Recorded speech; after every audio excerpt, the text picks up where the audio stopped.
Estamos aquí en el estudio de la FM de la Calle con Emilce Heredia. Ella es licenciada en Historia por la Universidad Nacional del Sur, magíster en Estudios Urbanos por la Universidad Nacional de General Sarmiento y doctora en Historia también de la UNS, docente, investigadora, extensionista en esta universidad y es asistente de docencia en la Cátedra de Sociología Urbana del Departamento de Economía, además de ayudante de docencia en Fundamentos Filosóficos del Espacio del Departamento de Humanidades. Seguramente alguna actualización, algo de esto me vas a hacer. ¿Cómo va? Buen día. No importa eso. Buenas, hola, buenos días. Bueno, gracias por acercarte.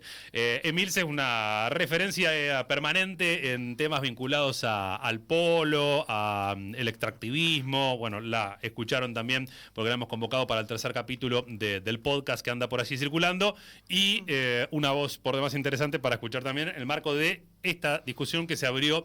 Se intentó abrir hace un tiempo desde distintas organizaciones en el marco de la emergencia post-COVID, no sin mucho éxito, pero sí con la posibilidad de plantear públicamente ese debate, y ahora lo hace el municipio ya ahogado económicamente con un planteo donde dice, bueno, no me queda otra que recurrir a una sobretasa extraordinaria por un tiempo limitado a las empresas del polo para financiar una determinada cantidad de obras de reconstrucción de la ciudad. Me gustaría empezar por ahí de qué estuviste pensando estos días en el marco de ese debate en particular. Bueno, antes que nada, felicitaciones por el podcast, tremendo trabajo que se mandaron, y que en ese sentido creo que también es un insumo para pensar esta problemática. Justo hoy, esta mañana, estaba escuchando la entrevista que le hicieron a Frank Cantamuto acerca del tema, y bueno, súper interesante el cómo enmarcaba esta discusión en términos de la justicia fiscal, ¿no? Y bueno, y yo pensando justo esta mañana, digo, a ver desde dónde se pueden aportar nuevos argumentos, nuevas perspectivas, nuevas líneas para pensar y poner en debate estas cuestiones, tiene que ver con esto, con pensar en términos de una justicia ambiental, que es otro concepto, otro término que, si bien tiene un arraigo académico, está muy vinculado y construido al calor de lo que son las diferentes luchas socioambientales en Latinoamérica, y que ha tenido, más allá de cierta traducción jurídica o no, digamos, hay algo interesante que se da cuando se piensan estas problemáticas de entender que no necesariamente lo legal es lo justo, claro, ¿no? Y problematizar ese vínculo, como el de justicia social, justicia ambiental, justicia espacial, justicia territorial. Y en ese sentido, algo que pensaba era esto, bueno, pensar en los múltiples conflictos socioambientales que tenemos en nuestra ciudad, que están producidos en vinculación al desarrollo del complejo portuario y petroquímico, ¿no? En mayor o menor medida. En la historia podemos pensar un montón de cosas que se nos vienen a la cabeza, ¿no? Una enumeración muy larga. Podemos pensar en los pescadores artesanales, pero también la cuestión, por ejemplo, del acceso al estuario en cuanto al lugar de ocio, de recreación. Podemos pensar en la cuestión, ni hablar la que está en el podcast en relación a los grandes escapes tóxicos, pero que más allá de esos eventos es algo periódico, es algo recurrente, hay diferentes eventos, ¿no? Y también lo que se teje en relación a eso a cuestiones de salud socioambiental. Tenemos un censo de salud comunitario que se hizo también hace más de 10 años por esta misma problemática. Podemos pensar en las casas rajadas de Ingeniero Guay, podemos pensar también en la desvalorización inmobiliaria de otro conjunto de casas, después podemos hablar más de eso, y que incluso son conflictos que están judicializados. Podemos pensar también en la cuestión del agua que tomamos, que es la misma que usa el pueblo para sus procesos productivos. En la cuestión más amplia de todo el uso de las infraestructuras urbanas, de las rutas que nos conectan, por donde pasan los camiones, pero también nos movilizamos nosotros. Hay un montón de problemáticas que están en nuestra ciudad, que están vinculadas en su definición al desarrollo del complejo portuario y petroquímico, ¿no? Esos conflictos ambientales se pueden entender como conflictos ecológicos distributivos. ¿Y por qué digo esto de ecológicos distributivos?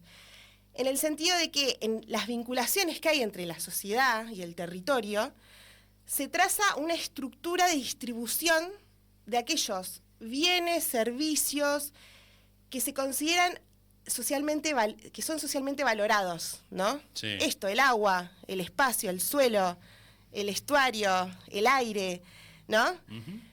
Ahora bien, lo que sucede, por qué se generan estos conflictos, es porque hay una desigual distribución, tanto de su acceso, su disfrute, su uso, como también esto que remarcan mucho las luchas socioambientales, que es también la distribución de aquellos riesgos ambientales, aquellos que se llaman pasivos ambientales, que muchas veces se definen en tanto estos costos del progreso, ¿no? Claro.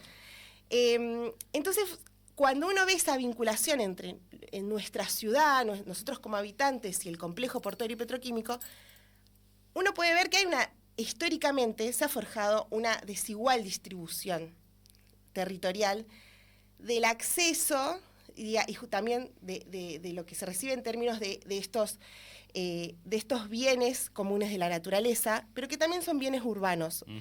Ahora por ahí podemos pensar un poco por qué. Entonces, justamente, al calor de esas injusticias socioespaciales, socioambientales, se van forjando estos múltiples, digamos, conflictividades socioambientales, que son parte, integrante de la discusión para mí, para pensar estas cuestiones, ¿no? En términos de una justicia fiscal, pero que está articulada también a poder pensar una justicia ambiental frente a la diversidad de producción de justicias ambientales que genera este tipo de desarrollo petroquímico, ¿no? Claro. En nuestra ciudad. Como que a grandes rasgos me parece que puede ser como una clave de lectura interesante y concreta, a partir de los cuales, más allá de pensar en la formalidad de estudios de impacto ambiental o demás, tenemos una diversidad de cuestiones, de hechos, de situaciones, de procesos que justamente dan cuenta de esta situación. Buena parte de lo que estás diciendo, imagino, tiene que ver también con la instalación del polo petroquímico en esta ciudad, y que seguramente es un punto relevante al momento de afrontar algunos de de esta especie de amenazas, ¿no? De, bueno, si se ponen este tipo de tasas, se pone en riesgo el rol de Bahía Blanca dentro del nodo energético o futuras inversiones. ¿Qué pensás al respecto también, teniendo en cuenta también cómo ha sido esa instalación en nuestra ciudad en términos hasta democráticos o antidemocráticos, cuando hoy se demanda tanto falta de diálogo, por ejemplo, para definir una alícuota de una tasa? Sí. Bueno, esta cuestión de tratar de meternos miedos en relación a las inversiones, la llegada o no de las inversiones, no sé, para mí siempre hay que verlo conjuntamente en términos de hasta qué punto el desarrollo del polo petroquímico explica el sostenimiento económico de la vida de la mayor parte de los bahienses y las bahienses. ¿Hasta qué punto el sostenimiento del polo? Entonces, en ese sentido, digamos, a ver si realmente nos tenemos que asustar. Como algo que charlaban, hay mucha opacidad en relación a los datos, ¿no? En términos del impacto económico del polo petroquímico. Vale decir que, como ustedes también comentaban, que el CREVA hacía periódicamente estudios que publicaba y que al menos yo los pude seguir hasta el 2014, o sea, hasta hace 10 años atrás, y que en particular yo estudié la parte de pensar esa economía política del polo petroquímico cuando fue el proceso de privatización, ampliación, extranjerización, ahí hacia principios de los 2000. Y también el Departamento de Economía había hecho algunos estudios en ese momento, y yo también me serví esas cuestiones, integrado en un análisis más amplio sociohistórico. Entonces vale decir que no tenemos datos más recientes que sean de acceso público. Sin embargo, sí me siento en condiciones de hablar cuestiones que están basadas en datos de acá de 10 años atrás. Pero ¿por qué digo? Esos datos tienen una actualidad, en términos de que no ha habido elementos o procesos de cambio radicales que puedan haber cambiado la distribución de la riqueza que se genera en el polo petroquímico de 10 años para acá. Te diría incluso el momento definitorio para entender cómo se distribuye esa riqueza generada localmente en el polo petroquímico y en sus trazos gruesos cómo se mantiene eso, es ese momento de los 2000, esa gran transformación neoliberal que atravesó el polo petroquímico. Y sí, cuando uno veía esas cuestiones, y sí con números concretos, lo que se veía desde cómo se reparte la torta es que siempre, más allá de algunas variaciones, del 2000 al 2014-15, el polo petroquímico se llevaba alrededor del 90% de esa riqueza. Claro. Y después, la otra parte, ¿cómo se distribuía? Básicamente en remuneraciones a sus trabajadores, que vale decir que sí son de los empleos mejor remunerados de la ciudad, pero que sin embargo en términos cuantitativos no son tantos. En ese sentido, los números que te digo de acá, de 10 años atrás, explicaban de la PEA, de la población económicamente activa de Bahía Blanca, un 1%, un 1 y algo, y si tomábamos los tercerizados, eso sumaba 2 puntos y pico más, que vale decir que esos sí son empleos, bueno, en mejores condiciones de empleabilidad, pero también sobre todo expuestos a mayores riesgos y cuestiones. Y después la otra parte, impuestos nacionales, provinciales y las tasas municipales, ¿no? Donde justamente lo que sí se veía es que en ese sentido el municipio recibía, ahora no me acuerdo de los números concretos, pero sí son números muy bajos. Eso, y no hay razón para pensar que eso en estos últimos 10 años haya cambiado. En ese sentido, vale decir que, como ya explicaba el otro día Francisco, las tasas son algo que se paga a las empresas a cambio de un servicio, claro, ¿no? De hecho, la ambiental es exclusivamente para controlar su propia función, o sea que hablamos de seguridad e higiene. Y esa es muy interesante porque la otra, además de la de seguridad e higiene, la otra, la tasa ambiental que pagan, esa tasa es fruto del conflicto de los 2000, cuando sucedieron los grandes escapes. Cuando en ese momento surgieron diferentes posicionamientos de parte de los vecinos de Guaite acerca de cómo buscarle una solución a la problemática, una de las primeras, o como ustedes decían, en estar el título del podcast, las empresas o nosotros, de que realmente hasta se llegó a pedir la erradicación del polo petroquímico, luego fueron las posturas que triunfaron finalmente, son estas otras que entienden que hay que gestionar ese vínculo entre el polo petroquímico y la sociedad, el ambiente, ¿no? Tiene que ver con estos enfoques que se conocen como de la modernización ecológica, o que un ecólogo catalán le llama el evangelio de la ecoeficiencia, que es el vínculo empresarial con el desarrollo sostenible, cuando se entiende que con más tecnologías, más controles, la cosa se va a solucionar. Es una salida eminentemente tecnocrática, que niega la cuestión política, las relaciones desiguales de poder en relación al territorio y demás. Y en ese marco están este tipo de salidas, de las cuales es la que tuvimos acá en Bahía Blanca, entendiendo que se puso una tasa verde para justamente pagar lo que se creó en ese momento a partir de la llamada Ley Tunesi, que es todo esto de este programa de control y monitoreo con el CTE, el CCIM, y todos los equipos, todo lo que se tuvo que poner en funcionamiento y los sueldos de esos técnicos, todo eso se financia con esa tasa. Digamos, en ese sentido es algo que no es que tiene un derrame sobre la población, ¿no? Sino que va al funcionamiento. A atender el propio problema que genera incorporar esa actividad a este territorio, digamos. Entendiéndolo en ese momento como una respuesta a la problemática socioambiental. Ok.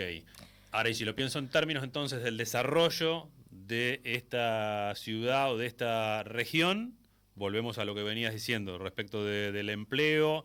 Acá se dice, bueno, no es solamente el polo, las 4 empresas del polo, sino son miles de pymes que brindan servicios al polo petroquímico y que hacen a la actividad central de Bahía Blanca. ¿Cuánto hay de eso y qué tipo de servicios se le prestan?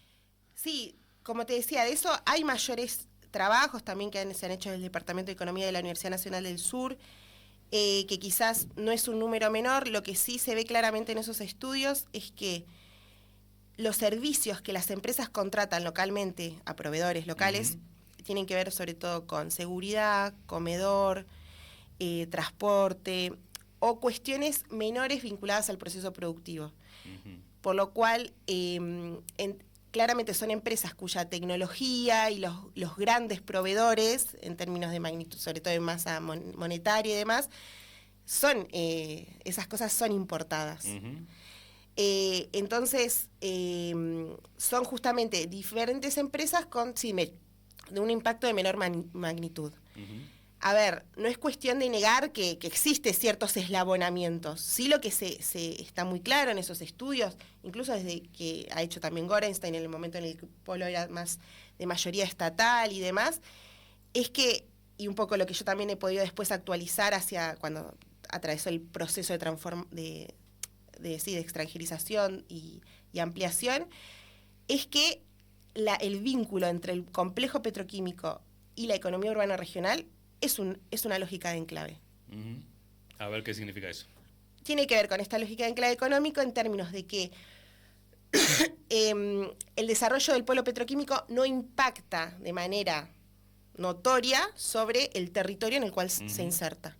Por estas lógicas que decíamos, en términos de cómo se distribuye la riqueza, de la cantidad de empleados que genera, que tiene que ver con una lógica del propio proceso productivo. El polo petroquímico siempre fue así, es intensivo en tecnología, no es intensivo en trabajo, ¿no? En términos de los propios procesos productivos, sí. Más allá después de ciertos eslabonamientos que pueden generar en términos de su funcionamiento. Uh-huh. Y entonces eso tiene que ver con justamente esta lógica de enclave en términos de que son tipos de procesos productivos que no generan demasiados eslabonamientos económicos con el territorio en el cual están localizados. ¿Y lo pensás nacionalmente, transnacionalmente, las dos cosas? No, en términos de mirarlo desde el territorio local, uh-huh. ¿No? Y eso porque... Por eso digo, pero el aporte entonces es en función de esa otra escala. O la lógica del funcionamiento del enclave o de este tipo de industrias más allá de lo que dejan o no en el territorio. Claro, no, y la lógica del enclave sí tiene que ver, a ver, al mismo tiempo que no generan esos eslabonamientos virtuosos sobre el territorio uh-huh. que están insertos, al mismo tiempo tiene que ver con el carácter, sobre todo el origen de los capitales, uh-huh. donde generan claramente una gran extracción de ganancias hacia otros países. Claro. Eso seguro también. Porque ahí tenés como las dos discusiones, ¿no? Una más de fondo, que es un poco lo que estás proponiendo, y la otra más chiquita, que es la coyuntura local, que también vale mirarlo en esos términos cuando te hablan del impacto económico que puede llegar a tener o no este movimiento de alícuota en el polo industrial, ¿no? Sí, creo que también incluso cuando uno iría a ver los números en concreto, tampoco son números extravagantes que vengan a frenar inversiones, ¿no? Nosotros hicimos una recorrida, por ejemplo, en estos días de publicaciones propias de las empresas, las más recientes, 2023, sí. 24. Corregime si está mal leído, pero por ejemplo, Profertil hablaba de unos entre 600 y 700 millones de dólares sí. en el año 2003-2024. Por lo cual acá estamos hablando, más o menos serían 4 o 5 millones de dólares por cada una de las plantas. Dow es más pijotero en cuanto a los datos, el número global aparece, son 45 mil millones de dólares de recaudación. De Mega había poco y nada, y no recuerdo ahora el de Unipar, pero bueno, a esa escala es ridícula, ¿no? La discusión. Sí, que son números que nosotros de nuestra cotidianidad nos es difícil como imaginar y poder comprender. Además vale decir que las empresas del polo petroquímico en este momento incluso están atravesando ciertos procesos de ampliación y posible expansión. Una muy concreta es Mega, ¿no? Claro. Que recibe el gas ya de Vaca Muerta, y en ese sentido el polo petroquímico hace tiempo que venía diciendo nos queremos expandir, nuestro insumo básico es el gas natural, venía habiendo una falta de insumos, y frente a eso justamente ahora está esa disponibilidad, y por ejemplo Mega, que es una fraccionadora de los diferentes componentes del gas, se está expandiendo de manera importante, ¿no? Son momentos incluso de eso, de crecimiento para estas empresas, donde más allá de que el metano se inyecta, digamos, al nivel de la red nacional, todo el resto de los componentes ricos del gas, como le llaman, son todos de exportación. Claro.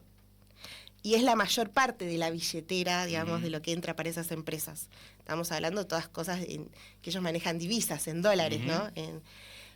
Están escuchando a Mirce Heredia Chas. Seguramente has leído los comunicados que han sido las expresiones públicas por estas horas del polo, y me interesa que lo pongas en diálogo con lo que has estudiado también muy fuertemente, que es cómo se han ido vinculando las empresas con la comunidad, con el municipio y con las instituciones también locales para ir construyendo este consenso que hoy hace que, por ejemplo, este tema, salvo excepcionalmente, no esté discutiéndose abiertamente, ¿no? Sí. Sí, por eso es súper valioso que ustedes, estos días van invitando diferentes voces y para escuchar otras perspectivas.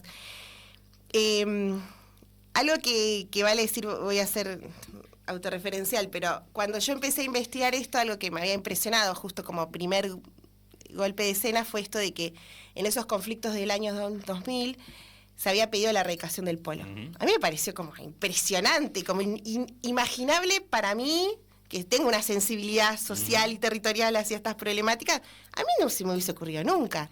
Entonces una de las primeras preguntas que me hice fue eso. ¿Cómo fue posible? ¿Cómo fue que en algún momento esa idea llegó a ser posible y que a mí, y digo que en ese momento no había pasado tanto tiempo cuando estaba investigando, no habían llegado a pasar ni 10 años, a mí me parecía algo imposible. Entonces, preguntarme a través de qué mecanismos, de qué dispositivos se genera esa desmultiplicación de los posibles, ¿no? Y de las posibles vinculaciones entre ese polo petroquímico y nosotros, como habitantes. Y bueno, claramente ahí una de las primeras respuestas y que empecé a construir son estas políticas de responsabilidad social empresaria que tienen estas empresas, que son multidimensionales y tienen diferentes tipos de expresiones y de prácticas, porque uno quizás la puede ver por una parte más, una pata primero más comunicacional, ¿no? Pero también tienen otras muy, en términos territoriales, de vinculación muy fuerte con nuestras universidades, con el poder local en el municipio.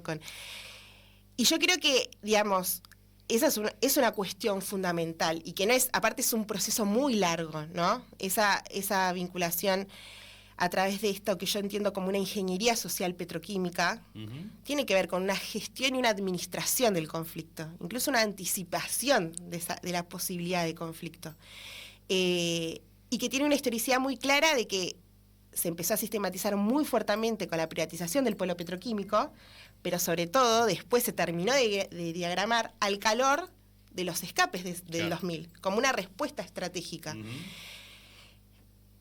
Yo creo que después, incluso estamos si yo tendría que seguir esa historicidad, creo que estamos en un momento diferente. Por ejemplo, una de las principales actores de esa ingeniería social era la Asociación Industrial Química Bahía Blanca, que hace unos años ya se deshizo.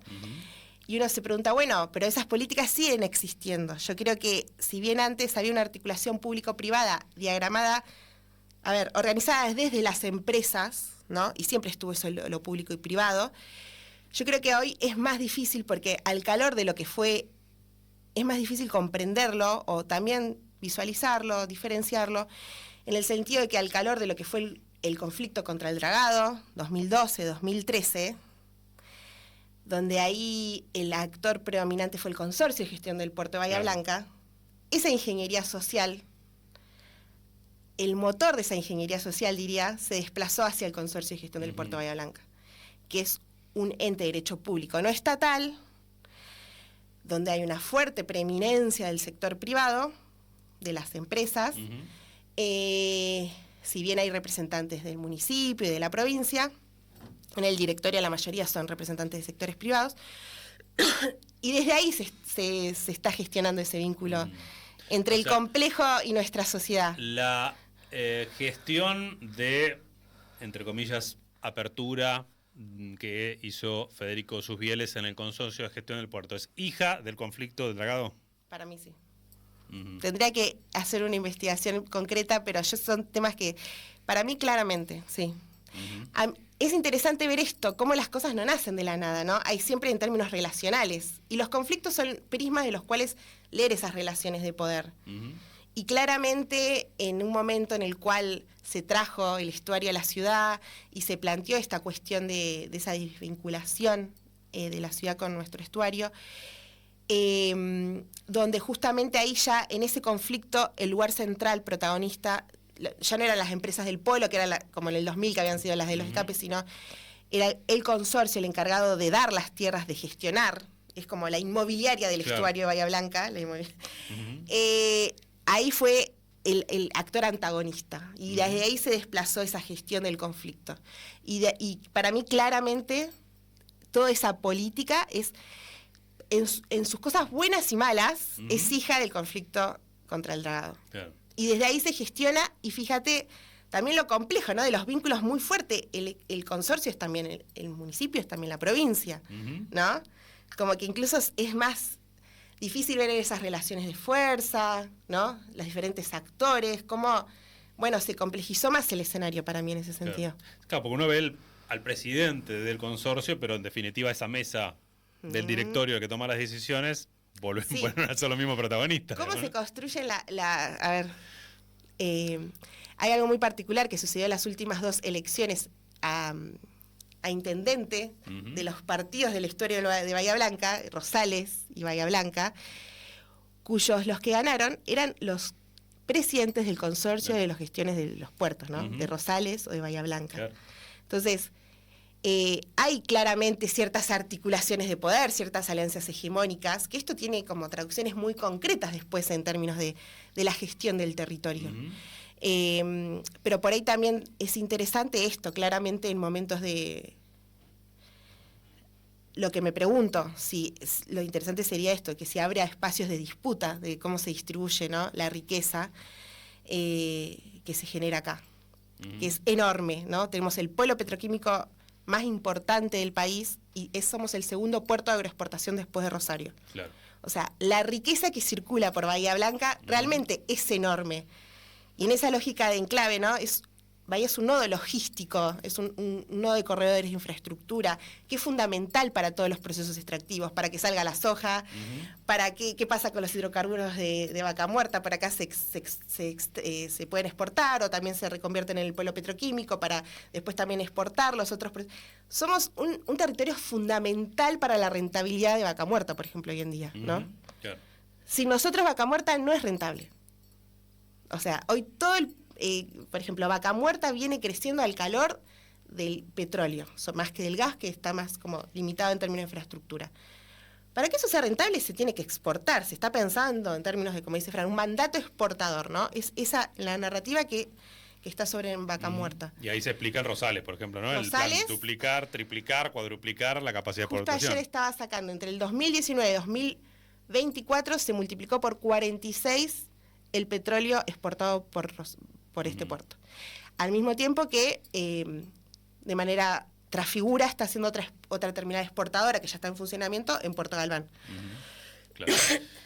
Emilce Heredia Chas está conversando aquí en la FM de La Calle a partir de la propuesta de la sobretasa, ¿no? Lo cual se pone cada vez más absurdo pensar, porque, bueno, vos hablabas de la exportación, también uno hace mucho hincapié en el polo petroquímico, pero en definitiva la cerealera, estamos hablando de Cargill, de Dreyfus, de empresas de las principales a nivel global que puedan ponerse nerviosas por una pequeña sobretasa, pero que en definitiva es la discusión respecto de lo no extraordinario, ¿no? Digamos, de esa justicia fiscal o ambiental. Hay algo conversamos con Fran, ¿alguna otra línea de beneficios o privilegios que detectes desde tu perspectiva respecto al polo o a las cerealeras? Bueno, el caso del agua es también uno de ellos, ¿no? Sí, a ver, tiene que ver más en términos generales de por qué lo pensaba en esta clave de justicia ambiental, de que el polo petroquímico para su producción necesita de la apropiación de un conjunto de bienes comunes. De la naturaleza, como es por ejemplo el caso del agua, ¿no?, que consume, la cuestión del estuario, que utiliza las 24 horas del día como un sumidero petroquímico, también de la atmósfera, que es un bien común global, que hoy tanto se habla en términos del cambio climático, de la transición energética. El polo es un importante aportante de gases de efecto de calentamiento global, pero también eso está vinculado a un conjunto de bienes comunes que yo entiendo que defino más como carácter urbano, que tiene que ver con estas infraestructuras que hacen posible que todo eso funcione. En las infraestructuras, por ejemplo, cuando uno piensa el agua, la infraestructura que hace posible el almacenamiento, la distribución y el consumo, pero también cuando uno piensa el efecto de aglomeración de todas las infraestructuras que acá convergen, que tiene que ver con las rutas, por ejemplo, somos un nodo de rutas, que hoy las tenemos tan rotas, y todas estas cuestiones que son infraestructuras públicas, en el sentido de que son infraestructuras justamente financiadas por el Estado. Entonces, más allá de es verdad, de cuestiones más directamente que uno puede entender de excepciones fiscales o tiene que ver con regímenes de promoción industrial y demás, tiene que ver con esto que quizás no es tan fácil cuantificar, porque no se traduce a un lenguaje económico, pero que tiene que ver con una apropiación de un territorio. Se me ocurre el tren, ¿no? con esa exclusión que directamente nos han hecho, ¿no? La posibilidad de utilizarlos, sí, pero en todo un ramal ferroviario que hoy queda supeditado solamente totalmente al funcionamiento. Donde hay un conflicto de usos, digamos, ¿no? Y que eso se ve muy claramente en nuestra ciudad, no solamente en Guaite para mí, en esto de decir, esto de que es la ciudad, que sus caminos, sus trenes, está pensado en términos de sus habitantes o en términos solamente de las lógicas del capital, ¿no? Todo el tiempo la producción social de nuestro territorio está en esas tensiones. Y en ese sentido, justamente, por parte del polo petroquímico, hay una apropiación del territorio en función de sus actividades productivas. Y esto es interesante verlo también en términos, por ejemplo, algo que también se puede ver muy claramente y con el trabajo que ustedes hicieron en el podcast. Cuando sucedió el conflicto del 2000, una de las cuestiones de esto de las industrias o nosotros es o se van las industrias o nos vamos nosotros. Estuvo ese sentimiento muy claramente. ¿Qué sucedió? Las industrias no se fueron, muchos vecinos quisieron irse, se encontraron que sus casas, algunas muy lindas como el barrio 26 de septiembre, claro, que están muy bien puestas, valían re poquito, ¿no? Que no sé, con lo que le pagaban en ese lugar, que aparte no era fácil para vender, no se compraban una casa de iguales y ni siquiera a veces, a ver de qué condiciones, en otro lugar de la ciudad. Ese conflicto fue judicializado de diversas maneras. Una de las judicializaciones que tuvo fue por la desvalorización inmobiliaria de las casas, la afectación al patrimonio de esos vecinos. Justamente, uno de los grandes principios que define el orden urbano, la propiedad privada, dentro de lo que es la ciudad capitalista, fue puesto en jaque en ese momento, en el sentido de nuestra propiedad privada fue afectada por los procesos productivos de estas empresas, generando una desvalorización de nuestras casas. Eso es un juicio, por ejemplo, que tiene en esto de decir que son conflictos ambientales, pero que tienen una clara dimensión ecológica distributiva de la riqueza, tiene una clara dimensión económica, ¿no? Son juicios que todavía están abiertos. Desde el 2001, claro, que presentaron muchísimos vecinos, algo así como 1000 personas, todavía están abiertos. Los lleva adelante José Manuel Sáez. Hasta ahora incluso le iban a presentar a la Corte Suprema y demás, vinculado también a los pescadores artesanales. Pero fíjense cómo, a ver, si vamos a hablar de riqueza y de cómo se distribuye, digamos, además de cuestiones de exenciones que pueden generar, también está bueno incorporar estas perspectivas que quizás desde los análisis más económicos sectoriales, desde los grandes relatos del desarrollo, del progreso, no se consideran, pero que si queremos pensar la cuestión económica desde una manera integral, articulada al territorio, claramente hay variables muy fuertes que los vecinos están pidiendo una recomposición patrimonial en relación a sus viviendas. Y otra cosa vinculada a esa que se puede pensar es el otro gran conflicto que está judicializado en relación a estas problemáticas, que es el de los pescadores artesanales. Claro. Donde, si bien al mismo tiempo por ahí decimos, bueno, a ver cuánto trabajo generan, que si generan estos deslavonamientos, más allá de esas discusiones, hay otra realidad que tiene que ver con justamente la declinación de las fuentes laborales que ha generado siempre históricamente la pesca artesanal, ¿no? Y más allá de cuestiones más finitas, donde sí claramente uno ve una cierta relación entre la ampliación del complejo y la disminución, la pérdida de fuentes laborales y la disminución de los volúmenes de pesca en nuestro estuario, ¿no? Y ahí hay otra dimensión económica muy concreta que entonces uno podría sumar dentro de esos argumentos de una perspectiva de una justicia ambiental, ¿no? Claro. Por último, en términos, ahí hay algunas claves tal vez desde la perspectiva local, pero de resistencia, de alternativa a ese modelo, cuando mirás qué está pasando también, no sé, en el continente y demás, en otros territorios así con características de enclaves, ¿qué ves? Hay también estrategias que, así como lo hacen las empresas a nivel global, piensen globalmente una respuesta a las problemáticas locales. Sí, una cosa que por ahí más atada que se me ocurría, a ver, lo que me parece interesante de llevar la discusión de esto a términos de tasas, es que, y está vinculado, cuando en su momento se configuró esto que conocemos la responsabilidad social empresaria, hacia inicios de la década de los 2000, que tenía que ver justamente con se gestó algo desde la ONU, desde el Foro Económico de Davos, como una respuesta a un montón de luchas que estaban aconteciendo frente a las políticas neoliberales de ese momento. Y justamente haciendo un diagnóstico de que era necesario dar una respuesta, se empieza a gestar esta idea de la responsabilidad social empresaria.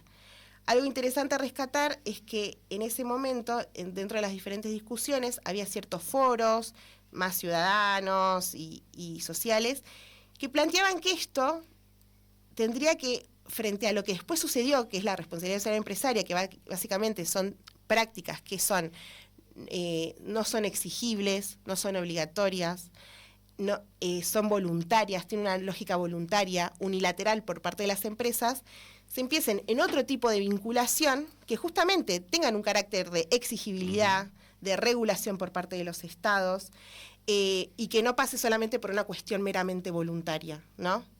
En ese sentido es cuando se pensaba más que en términos de estas políticas de responsabilidad social empresaria, que ellas utilizan piensan en términos de una inversión social, que gestionan esos territorios, de pensarlo a algo que esté más vinculado a los estados, que esté regulado desde ahí, que esté administrado, y que además tenga mayor transparencia, ¿no? Y esta cuestión de algo que se impone, que no pasa por algo voluntario. Entonces, me parece que recuperando lo que fue esa discusión de aquel momento, si bien, bueno, esto se plantea como una tasa extraordinaria y demás, son caminos, me parece, más interesantes para justamente desde los estados poder plantear cómo se distribuye esa riqueza de una manera más transparente, y donde justamente no pase todo por una cuestión de buena voluntad de las empresas. Entonces, en ese sentido creo que son claves de ciertos debates que incluso ya se han dado que me parece interesante como rescatar. Gracias por venirte hasta acá y por la charla. Bueno, gracias a ustedes. Emilce Heredia Chas, historiadora de la Universidad Nacional del Sur, la escuchaste en la FM de la Calle.